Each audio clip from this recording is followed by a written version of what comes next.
सभापति महोदय, दिक्कत ये है कि उनसे जिनसे होती है इंसान को हमेशा तकलीफ, वो समझते हैं कि वो असल अक्ल वाले हैं। माननीय सभापति महोदय, एक पंचतंत्र में एक कहानी है। एक चित्ररथ नाम के राजा हुआ करते थे। उनके पास एक विशाल सरोवर था और उस सरोवर में सर छोटे छोटे खूबसूरत हंस बहुत सारे थे। वो 6 महीने पे एक पंख गिराते थे और राजा को पंख दे देते थे। बीच में एक सोने का, तथाकथित सोने का के पंख वाला एक बहुत बड़ा पक्षी आया। उसने कहा मैं इस सरोवर में रहूंगा। छोटे पक्षियों ने कहा कि महाराज जी, तो हम सरकार को, राजा को देते हैं अपना पंख 6 महीने पे, आपके लिए यहां गुंजाइश नहीं है। वो सोने के तथाकथित पंख वाला पक्षी वो पहुंच गया राजा के पास। उसके सिपाह सलारों को कहा कि देखो, ये तो तुम्हारी बात नहीं मान रहे हैं और कब्जा करके बैठे हुए हैं सरोवर पे। राजा ने अपने सिपाही भिजवा दिए, सारे हंस मार दिए सर। और वो जो सोने के तथाकथित पक्षी, बड़ा विशाल पक्षी था सर, वो भी उड़ गया। मैं इसका संदर्भ छोड़ता हूं अपनी सरकार पर, सत्ता प्रतिष्ठान पर। अभी जमेगा, इंतजार करिए, अभी जमेगा। हमारे यहाँ बिहार में कहते हैं कि दूध में जोड़न ढंग से पड़े तो दही बढ़िया जमता। अभी जोड़न डाला नहीं है। माननीय सभापति महोदय, मैं अपने इस कथन को चंद खंडों में रखूंगा। पहला खंड होगा कि महामहिम के अभिभाषण का संदर्भ, उसका ऐतिहासिक महत्व क्या है। दूसरा, लोकतंत्र में आंदोलन की क्या भूमिका होती है। तीसरा, पीसफुल असेंबली के साथ कोई भी लोकतांत्रिक मुल्क कैसे डील करे। चौथा, आंदोलनों के और लॉ मेकिंग के बीच का क्या ताल्लुक है। और पांचवा, कि रिप्रेशन की कहां तक इंतहा होती है। सर, लोकतंत्र के 3 स्तंभों के बारे में हम सब जानते हैं। चौथे स्तंभ के बारे में तो मैं बोलूंगा भी नहीं। अगर वैसे आपके दोस्त हों जिस चौथे स्तंभ पर कि एक बड़ी धारा पर आप निर्भर हैं, तो आपको दुश्मन की जरूरत नहीं है। वो दोस्त ही आपका काम तमाम कर देंगे। वो क्या करते हैं, दिन भर कुछ भी मामला हो, लोग दुख में हो, लोग संकट में हो, लोगों की मौत हो रही हो, और शाम में चलाएंगे खालिस्तानी एंगल ऑफ किसान आंदोलन। सर, मैं कॉलेज का विद्यार्थी था। हमने देखा है कि पंजाब और पूरे मुल्क ने क्या भुगता है। हम सब सर, आप तो सक्रिय राजनीति में थे सर। सक्रिय राजनीति में आपने देखा कि पूरे देश ने, हमने सिर्फ प्रधानमंत्री नहीं खोया, हमने हजारों लाखों जानें गंवाई। कुछ तो सीखें इतिहास से। इतिहास दोहराता नहीं है, लेकिन इतिहास प्रेरणा देता है, इतिहास निर्देश देता है, और हम उन निर्देशों को सुनना नहीं चाह रहे।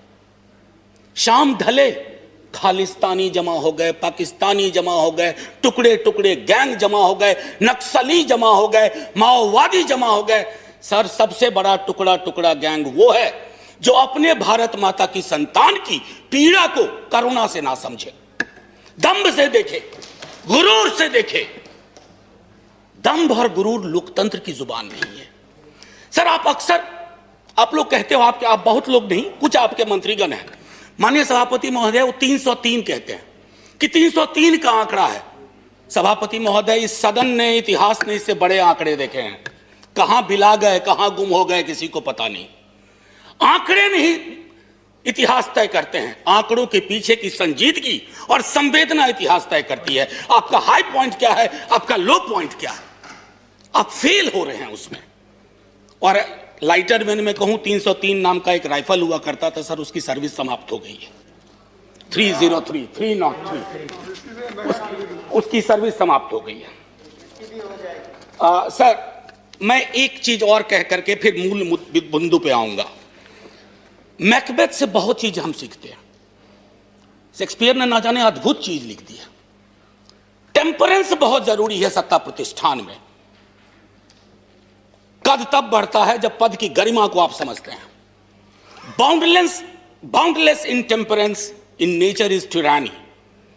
It has been the untimely emptying of happy throne and fall of many kings. Intemperance अगर आपके स्वभाव में आ जाए तो सर इसने कितने सिंहासन खाली करवा दिए, कितने राजाओं की घर वापसी करवा दी। थोड़ा सनद रहे, थोड़ा ध्यान रहे। Please. बोलो। That is not acceptable. माननीय सभापति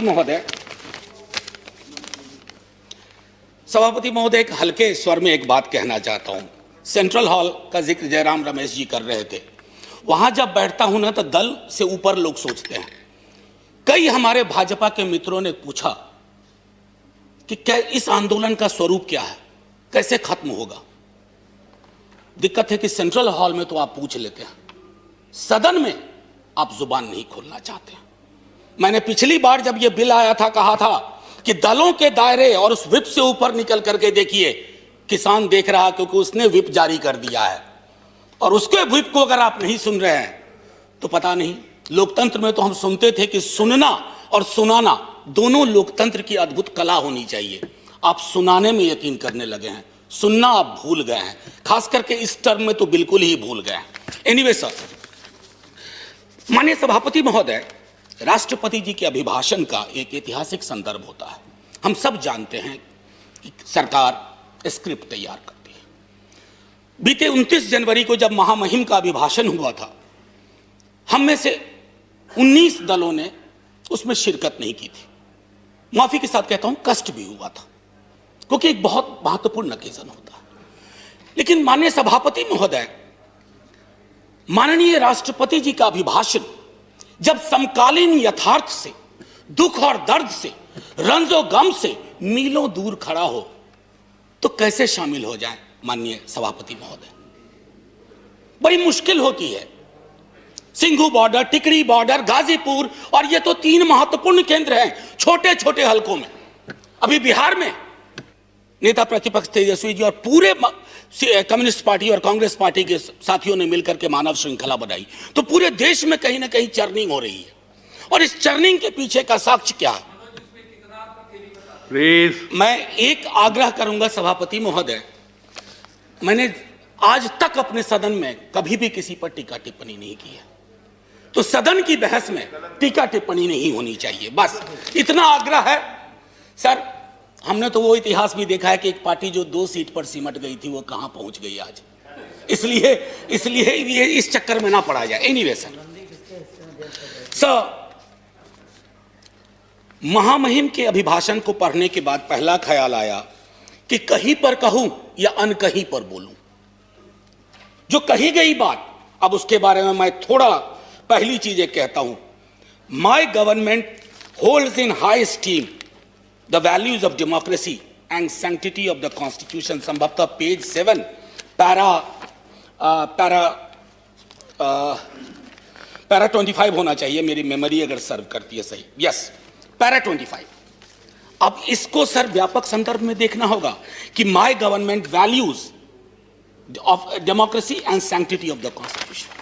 हमने हाल के दिनों में जो भी देखे हैं वो संविधान से इतर देखा है। और वैल्यू ऑफ डेमोक्रेसी सर सिर्फ एक रेटोरिकल वैल्यू नहीं है। माननीय सभापति महोदय, मैं आपको कोट करना चाहता था लेकिन आगे रखा था, लेकिन अभी जहन में आ गया। Recently you have said nationalism and patriotism is not simply sloganeering Bharat Mata ki jai, Jai Hind या Jan Gan Man. No sir, the greatest act of patriotism is speak about the well-being of the nation, and that does not mean that I should stand in the orchestra party of the government forever and always. You have not done it when you were in a position, we shall not do it when we are in a position. We'll support you, समालोचना करेंगे, लेकिन आप ये नहीं उम्मीद करेंगे कि आपके खिलाफ का हर एक शब्द, हर एक लफ्ज देशद्रोही है। मैंने पहले सदन में कहा था, सर एक मशीन बनवाइए, कोरोना की वैक्सीन तैयार हुई, एक मशीन बनवाइए कि किसके अंदर देशभक्ति का पारा कितना है। सर, हो सकता है आपको झटका लग जाए। देशभक्ति स्लीव पे नहीं चलती है, यहां रहती है, दिल में, उसका सीने से कम ताल्लुक। एनीवे सर, मैं आपको इसलिए कोट किया। और एक और इंटरेस्टिंग चीज सर, अभी बंगाल में चुनाव है तो पेज नंबर 26 पैरा 91 गुरुदेव के बड़े भाई का जिक्र हुआ, ज्योतिन्द्र नाथ टैगोर। चौल रे चौल शोभे भारतो सौंतान, बहुत अच्छा लगा। लेकिन इसके बाद जोड़ दीजिए गुरुदेव की अपनी line, where the mind is without fear and the head is held high. कहां है? दोनों को जोड़ के देखिए। ये चेरी पिकिंग नहीं चलती है डेमोक्रेसी में। आप चेरी पिकिंग के उस्ताद हो गए। चेरी पिकिंग मैं समझता हूं माननीय सभापति महोदय, आंदोलन लोकतंत्र की जीवंतता का उदाहरण होता है। जिंदा लोकतंत्र और स्वस्थ लोकतंत्र आंदोलन के साथ सदैव निरंतर संवाद की कोशिश करता है। सर, एक आशय मैं यहां रखना चाहता हूं। दिल्ली विश्वविद्यालय में जिस विभाग में मैं पढ़ाता हूं, एक विषय मेरा मूवमेंट भी है। सर, बहुत सालों से पढ़ाया है आंदोलन। आंदोलन की सर 3 चीज होती है महत्वपूर्ण: एलिनेशन, अट्रैक्शन, कन्वर्जन। यानी कि अलगाव की चीज कहीं आई, उसके बाद आपका आकर्षण हुआ किसी विचारधारा से, उसके बाद आप सड़कों पे आए। सर, हमने आंदोलनों को न जाने किस नजरिए से देखना शुरू किया है। महोदय, माननीय सभापति महोदय, आपने भी देखा होगा वो सड़िया, वो कील, वो खाई। सर, मैं सरहद पे कभी गया नहीं हूं, लेकिन जो तस्वीरें सरहद की देखी हैं वो भी ऐसी नहीं देखी हैं। किससे लड़ रहे हैं आप? अपने किसानों से लड़ रहे हैं। और वो क्या कह रहे हैं? आपसे चांद नहीं मांग रहे हैं, अपना हकूक मांग रहे हैं। और हम में से किसी को यह मुगालता ना रहे, किसी को, चाहे सत्ता पक्ष हो या प्रतिपक्ष हो, कि किसान और खेतीहर समाज की बेहतरी आप किसानों से बेहतर समझते हैं। नहीं, वो अपनी बेहतरी बेहतर समझते हैं। आप उनको समझाने चले कि तुम्हारे लिए हम कानून ला रहे हैं, बहुत बढ़िया कानून है। क्यों समझाने की जरूरत पड़ रही है? क्यों खालिस्तान, पाकिस्तान, टुकड़े टुकड़े एंगल लाने की जरूरत पड़ रही है? अरे, हमारा लोकतंत्र बहुत मजबूत है, किसी के एक ट्वीट से कमजोर नहीं होगा। आपने विमर्श को कमजोर कर दिया है। इतना मजबूत लोकतंत्र है सर।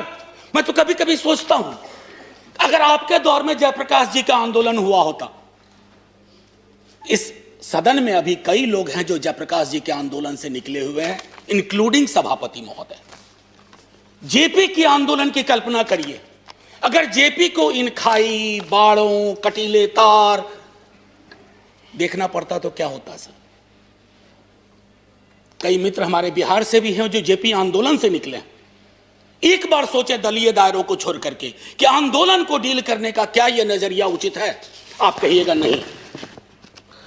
सर, मैं पहले भी इस सदन में कह चुका हूं। आप कहते हैं 11 दौर की बातचीत हुई है। दिक्कत क्या है ना सर, किसी भी सत्ता प्रतिष्ठान में एकालाप और वार्तालाप का फर्क समझना चाहिए। There is a difference between monologue and dialogue. आपके साथ दिक्कत है कि आप मोनोलॉग को डायलॉग का कपड़ा पहनाते हैं। ऊपर से मैंने माननीय मंत्री महोदय को सुना जो वार्ता में थे, उन्होंने कहा कि हमने ये दिया, हमने वो दिया, हमने ये दिया। सर, लोकतंत्र में खैरात की जुबान नहीं होती है। आप देने वाले कौन होते हैं, हम देने वाले कौन होते हैं? अरे, दे तो वो रहे हैं, 303 का आंकड़ा उन्होंने ही दिया आपको, और आगे के 3 और 0 कब उड़ा जाए ये भी वही तय कर देंगे। इसलिए ये जुबान बंद करिए, एकालाप और वार्तालाप के बीच की दूरी को खत्म करिए। सर, मैं पहले भी इस सदन में कह चुका हूं कि देश कागज पर बना नक्शा नहीं है। देश सिर्फ सेना, पुलिस के जवान, जनगण मन, वंदे मातरम नहीं है। देश रिश्तों से बनता है सर, और आपने रिश्तों को रिसा दिया है, रिसा दिया है। जब तक आप इस बात को नहीं समझेंगे कि मुल्क रिश्तों से बनता है, आपने कितने रिश्ते खत्म कर दिए। अरे, सरकारें पुल बनाने के लिए लाई जाती हैं, चाहे नदियों पर पुल हो या रिश्तों का पुल हो। आपने तो पुल के बदले दीवारें खड़ी कर दी, वो भी कटीली। सीए का आंदोलन हुआ, नागरिकों को नागरिक के खिलाफ खड़ा कर दिया। अब तो कमाल है, मैं तो आपके समाजशास्त्र के ज्ञान से भी चकित हूं कि जिस दिल्ली पुलिस के जवान को आप किसान के खिलाफ खड़ा कर रहे हैं, कभी दिल्ली पुलिस का सोशल प्रोफाइल देख लीजिए। इन इलाकों से जिन इलाकों में यह आंदोलन ज्यादा प्रबल है, वहां का एक बच्चा सरहद पे रहता है, एक बच्चा पुलिस में रहता है और एक बच्चा खेत में रहता है। आप इन बच्चों को वो जायदाद के लिए नहीं लड़ रहे, आपने उन्हें भिड़ा दिया। कहीं तो सोचिए, विराम दीजिए। इसलिए मैं कहता हूं, अवतार सिंह पाश की एक कविता कहूंगा, यदि देश की सुरक्षा यही होती है कि बिना जमीर जमीर होना जिंदगी के लिए शर्त बन जाए। कितना वक्त है सर? नहीं, आपका 18 मिनट अलाटेड टाइम है जी, आपने ऑलरेडी 17 मिनट्स दिया। ओ सर सॉरी, 2 मिनट दे दीजिए बस। 2 मिनट दीजिए। जी सर। आंख की पुतली में हाँक के सिवा कोई शब्द ना हो। आपको सिर्फ हाँ चाहिए आंख की पुतली में, चाहे वो कितनों भी अश्लील हो। पाश कहते हैं, मैं नहीं कह रहा। और मन बदकार पलों के समक्ष हमेशा झुका रहे, तो हमें देश की सुरक्षा से खतरा है, देश को अपनी सुरक्षा से खतरा नहीं। ये फर्क आपको समझना होगा। माननीय सभापति महोदय, इस 2 मिनट का प्रयोग मैं, आपने किसान को लेकर के जितनी बातें कही उस पर, उन बिलों के बारे में पहले मैं बोल चुका हूं पिछले सत्र में। मैं सिर्फ इतना कहना चाहूंगा कि बिहार में एमएसपी 2006 में खत्म की गई। बिहार के किसान की आय के बारे में आपको मैं आंकड़ा दूं उचित नहीं होगा, आपके पास आंकड़ों का भंडार है, आप तो आंकड़े तैयार कर लेते हैं, बल्कि कभी कभी पका भी लेते हैं प्रेशर कुकर में। मैं सिर्फ इतना कहूंगा कि आप बिहार के मॉडल को, हम तो सोच रहे थे कि बिहार को, आप ही की सरकार को दोष नहीं दे रहा हूं, बीती कई सरकारों ने बिहार को लेबर सप्लाई का स्टेट बना के रख दिया है। हमारा काम है मजदूर भेजना पूरे देश में, और हमने कोरोना के काल में वो सब देखा है। हम तो सोच रहे थे कि हमारे बिहार का किसान, हालांकि किसान नहीं रहा, वो खेती हर मजदूर हो गया। हम सोच रहे थे कि उन्हें भी पंजाब हरियाणा की तरह। सर, आपने क्या किया? वो मॉडल आप चाह रहे हैं पंजाब हरियाणा में बिहार की तरह हालात हो जाए। कभी कभी मुझे इस बात का अंदेशा होता है कि संसद का भी वर्ग चरित्र बदल गया है।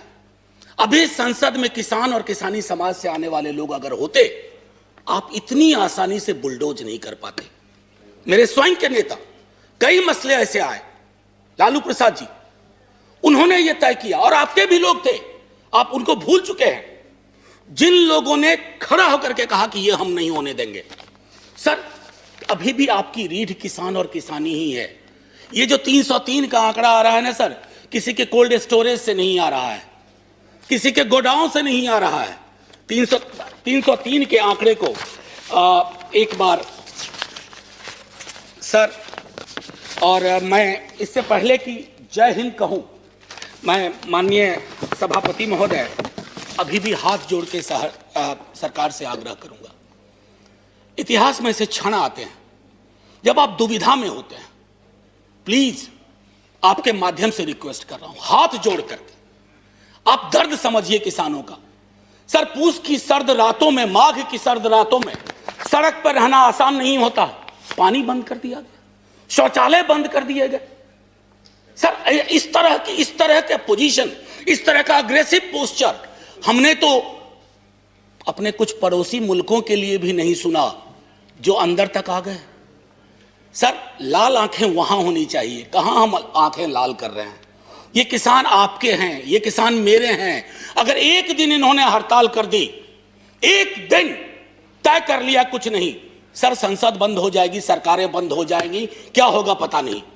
इससे पहले कि मैं कहूं जय जवान, जय किसान और जय हिंद, माननीय सभापति महोदय, मैं